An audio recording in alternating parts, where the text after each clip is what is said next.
Ruas Jalan Lehitu Barat jadi kewenangan provinsi. Pemerintah Kabupaten Maluku Tengah lewat Dinas Pekerjaan Umum dan Perumahan Rakyat atau PUPR telah menindaklanjuti laporan masyarakat soal rusaknya sejumlah ruas jalan dan talut ke pemerintah Provinsi Maluku.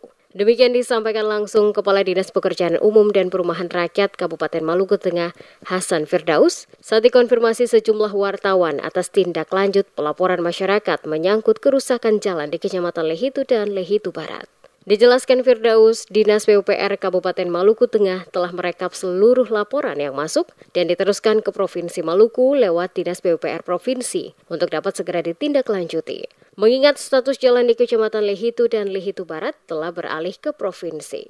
Dengan telah dialihkannya status jalan pada wilayah Kecamatan Lehitu dan Lehitu Barat menjadi kewenangan provinsi, maka secara otomatis pihaknya tidak lagi memiliki kewenangan dalam menangani persoalan jika terjadi kerusakan pada ruas jalan di wilayah tersebut. Oleh karena itu, semua pelaporan yang telah direkap dan dimasukkan ke Dinas PUPR Provinsi Maluku sekiranya dalam waktu dekat dapat segera ditindaklanjuti untuk dilakukan perbaikan untuk memastikan rutinitas masyarakat dapat kembali berjalan dengan lancar.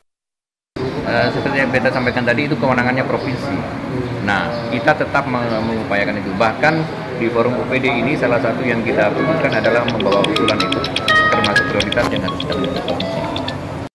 Jalan di Kecamatan Lehitu dan Lehitu Barat banyak yang telah mengalami kerusakan atau berlubang. Sebagian jalan rusak berat akibat abrasi atau imbas dari adanya gelombang tinggi yang melanda wilayah itu, termasuk kerusakan talut penahan ombak, seperti yang terjadi di kawasan Pantai Pasir Putih, Negeri Wakal, Kecamatan Lehitu, Kabupaten Maluku Tengah, pekan lalu.